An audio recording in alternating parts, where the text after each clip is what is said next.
Mas eu uso o carro muito pouco, uso especialmente quando tem uma pessoa além de mim, né? Porque na verdade eu tenho 2 filhos e agora nem tanto porque com a pandemia o ritmo de usar carro é bem menor, né? Mas eu quando tô sozinho sempre bicicleta, né? Assim, na minha vida desde 2006 tem sido assim. E aí, nesse tempo já aconteceram algumas coisas comigo. Já fui atropelado, nunca fui assaltado, né? Nunca tive essa situação de ser assaltado, mas já fui atropelado algumas vezes. Numa delas, a pessoa não viu, me atropelou, né? E não me atendeu. Eu tinha uma época, eu tinha uma Caloi 10 e o cara detonou minha bicicleta. Eu machuquei, tive uma lesão na costela e tal.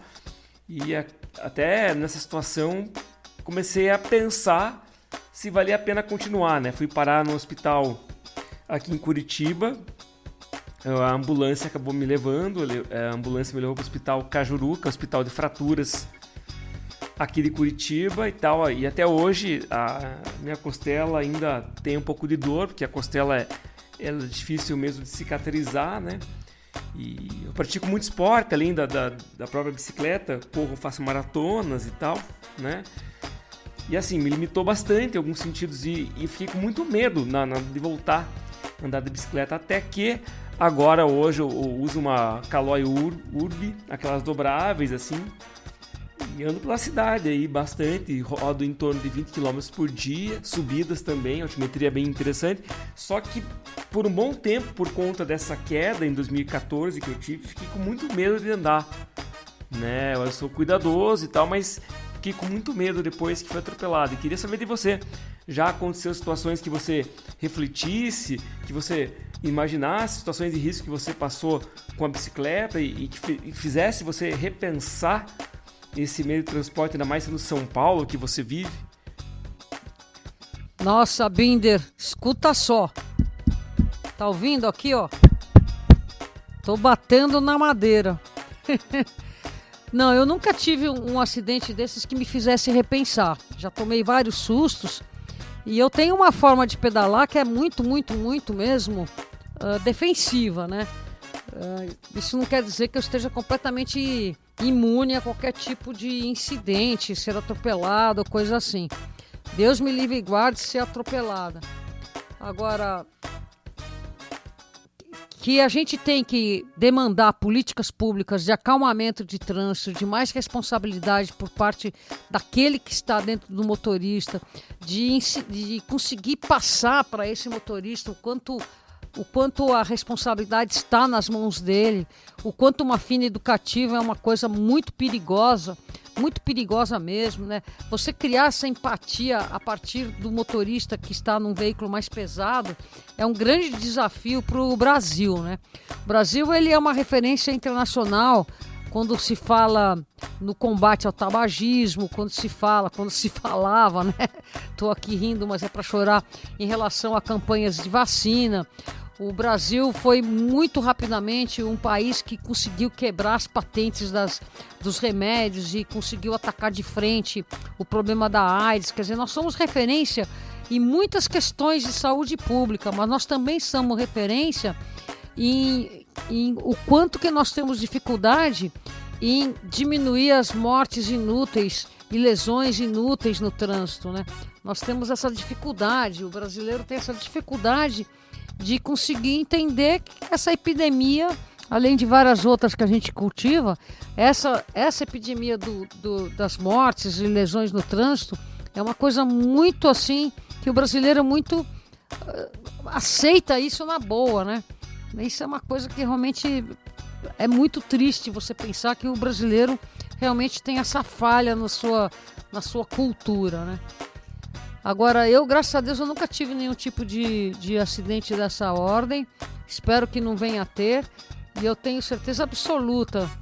Tem dias, por exemplo, mesmo sem ter tido nenhum tipo de susto desses, que eu tô mais covarde mesmo, sabe? Tem dias que você não tá conseguindo projetar aquela energia forte, positiva do seu redor, de tal maneira que os motoristas se afastam de você, né? Tem esses dias que a gente tá mais frágil. Nesses dias eu vou pra calçada, sabia, Binder? Porque eu me sinto frágil demais e não vou lá empeitar os motoristas nas avenidas de grandes velocidades. Agora, faz muitos anos que eu não pedalo em Curitiba. Aqui em São Paulo, apesar de nós termos tido um retrocesso muito grande, quando o João Dória foi eleito, retrocesso porque ele veio com aquele leminha, acelera São Paulo, e aumentou as velocidades nas marginais, cortou todo um clima que a gente estava já aceitando, que era de acalmar o trânsito.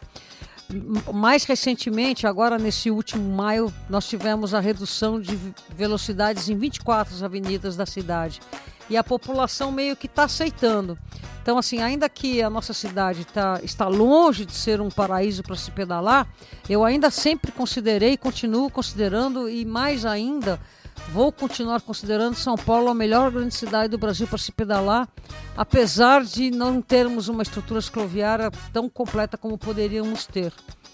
Neste caso, Curitiba está devendo para nós, porque Curitiba saiu na frente e poderia estar continuando a liderar essa necessidade de se construir uma cidade calcada na mobilidade ativa combinada com transporte público, como foi o projeto do Jaime Lerner na década de 70.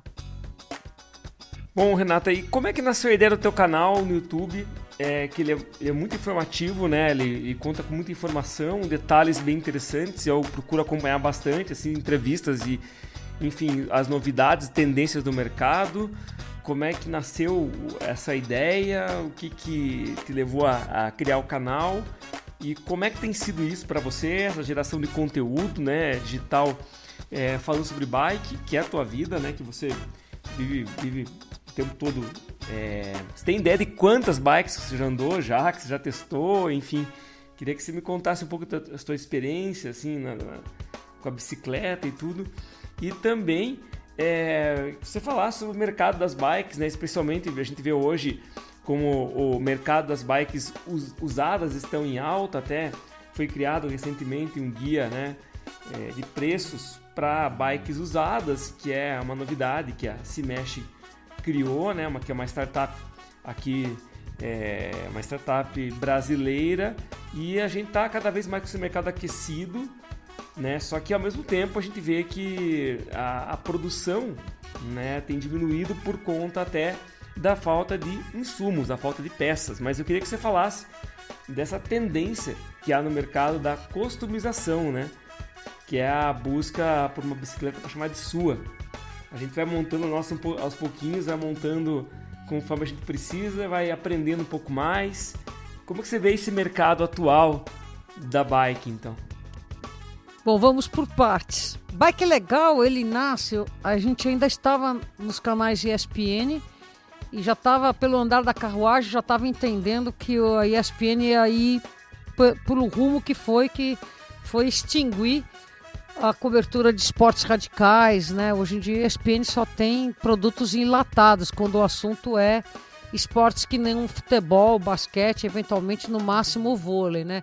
O resto tudo é enlatado, principalmente os radicais que chegam aí com a marca X Games e por aí vai, né? Então, quando eu percebi que a canoa ia afundar, eu já tinha reservado essa marca Bike é Legal já uns 2, 3 anos antes. Eu estava com essa coisa na cabeça, puxa vida, legal esse... E surgiu de uma noitada, sabe? Quando você está bebendo tudo, etc e tal.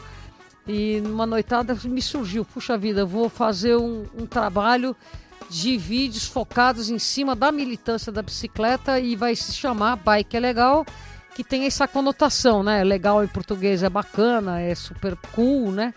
E também tem essa legalidade por trás, né? Então fazer um canal de comunicação para transporte, esporte, lazer e os nossos direitos do que estão na lei. E o Bike é Legal nasce 6 meses antes da gente ser mandado embora na ESPN. Parece que foi assim uma premonição. E eu tinha conseguido fazer um contrato envolvendo o patrocinador, a ESPN e eu, e já na renovação do segundo contrato em diante já foi diretamente comigo na minha produtora. Quer dizer, nós somos mandados embora da ESPN, o que nos doeu muito, porém já tinha o Bike é Legal montado e já sustentável, né, parando em pé. Não era mais uma startup, já estava parando em pé. E isso me deu uma tranquilidade muito grande para sair da ESPN. Bom, pandemia tá aí, né? Ela deu uma catapultada enorme, né? Assim, é incrível como antes as crises não catapultavam o uso da bicicleta. E nada mais óbvio do que você, em crise, com menos dinheiro, menos oportunidade, você deixar os gastos inúteis que o carro proporciona e sair de bicicleta, né? Mas assim, o Brasil até se acordar, né, que a bicicleta é sempre uma janela de oportunidade para você não gastar dinheiro e ainda investir em saúde, em equidade na cidade e tudo mais, né? Demorou para cair essa ficha e para o mundo inteiro essa ficha foi muito forte durante esta pandemia, né? Então, assim, esse fenômeno que você mencionou, ele é internacional. Todas as cidades de primeiro mundo, nesse meio tempo, assim, deixa eu até falar uma coisa num capítulo. Há exatamente um ano atrás, no dia 5 de junho de 2020, a ONU lançou uma campanha chamada Corrida para o Zero, Race to Zero. Então, cidades de 120 países assinaram um acordo em que elas se comprometem até o ano de 2050 zerar as emissões de gases de efeito estufa, que basicamente é o uso de combustível fóssil. Então, essas cidades vão promover absurdamente a mobilidade ativa adicionada ao transporte público e vão desincentivar o uso particular de carro, e os poucos que serão usados passarão a ser energia limpa, elétrica. E não quer dizer que eles vão substituir a atual frota de carros com carros elétricos. Não, eles vão diminuir sensivelmente o espaço hoje ocupado pelos carros na cidade, que ocupa muito espaço, torna as cidades desiguais, perigosas, porque o carro pode ser movido a pensamento, ele ainda é perigoso, ele atropela, ele mata e tudo mais. Então, durante a pandemia, o auge da pandemia, que foi em junho de 2020, a ONU lançou essa campanha, Race to Zero, Corrida para o Zero. 120 países, cidades de 120 países assinaram, entre eles Argentina, Chile, Peru, Equador, Colômbia e o Brasil, nenhuma cidade do Brasil, né? Então isso aí mostra como o Brasil não está com nenhum pé na sustentabilidade, nenhum pé nas mudanças climáticas, né? Para buscar soluções para evitar as mudanças climáticas. Por outro lado, a sociedade civil, ela está sempre, não digo vanguarda, mas a sociedade civil brasileira, ela acompanha as necessidades do tempo e está todo mundo pedalando, porque não é só solução para esporte e lazer, como também está sendo adotado por causa dessa experiência, né? O cara vai lá, começa a pedalar como lazer, começa a pedalar para esporte, aí começa a pedalar para transporte também, é um passo. E toda essa campanha que a gente faz, todo esse trabalho que a gente faz também ajuda essa mudança de comportamento, essa mudança de cultura, né? Agora, a pandemia também causou vendas, assim, o comerciante que reclama, ele reclama de barriga cheia, porque por mais que ele esteja com problemas de estoque, de peças, ele vendeu muito mais do que os outros anos. Isso é um fato. Porque estoque a gente tinha, vendeu tudo que tinha foi vendido, tudo que se monta vende.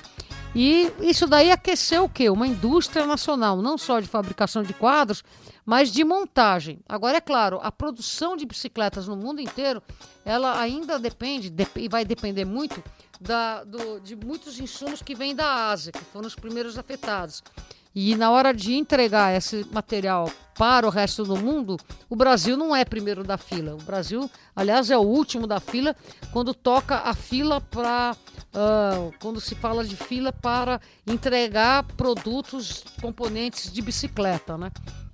Até porque, em função dos nossos impostos, é tudo um pouco atrativo, né? Então a gente tem toda uma cadeia negativa, uma cadeia circular negativa catapultada pelo custo Brasil quando você fala em produção nacional.